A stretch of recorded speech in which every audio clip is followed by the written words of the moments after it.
It was wonderful. My kids love them. Bad mice! I was laughing a little bit more than the kids. Big Joe is a great time with these kids.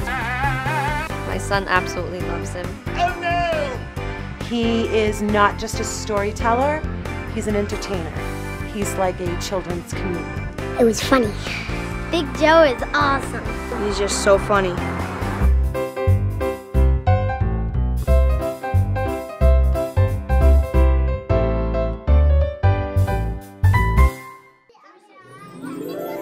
The story is called The King, the Mice, and the Cheese. Once upon a time, there was a king who loved to eat cheese. Storytelling is an art form that's very simplistic to impart, but it's a very big impact. Spreadable cheese. And one of the greatest parts about storytelling is it develops imaginative thought. You know, so many experiences today with kids, they don't get a chance to use their imagination. He had flat cheese, round cheese, thick cheese, thin cheese, square cheese, circle cheese.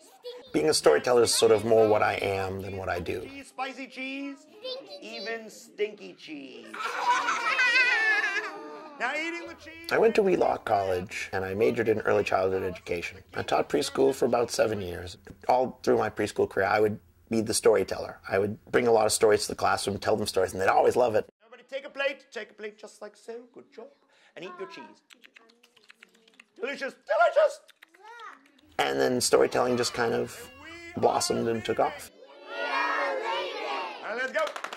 The effect that my style has on children is that it's a dynamic way of doing it. It captures them, you know, in a way that, you know, regular books just can't. The king said, oh no, we have dogs. Dogs in my kingdom. What are we going to do about the dogs? The advisor said, don't panic. To get rid of the dogs, you need to find an animal to chase the dogs away. What can chase away a dog? Lion? Lion. Very good. He said lion. Bring in lions. And storytelling helps to foster listening skills.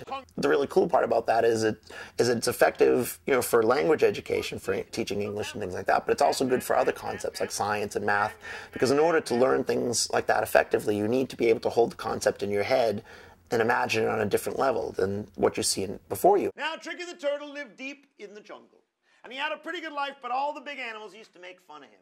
All the big animals would say, hey, look at you. In order to capture the mind of a child, you have to sort of think like a child. As a storyteller, it's really effective because I can get into their head and know what will make them happy, what will really, you know, reach them in the best possible way. With me, it's sort of a giant child telling stories to them, you know, especially preschools and kindergartens. They look at me like I'm one of their own, like I'm just a giant 6-year-old. Wow. But Sheep turned around, looked at Cat, and Sheep said, no, you get out. I like being goofy and fun and, you know, seeing life in a very positive way, but I'm very studious when it comes to, you know, learning and education.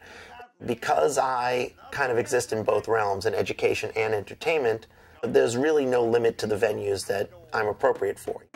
I have stories all the way up to adult, you know, for everybody. I'll huff and I'll puff and I'll blow your house down. If I make a difference in a child's life, if I encourage them to read, to me that's the best feeling in the world. I mean, that's what I really want, to, you know, turn people on to the magic of storytelling. It's such a powerful kind of a thing. You know? And everybody give yourself a big hand like that.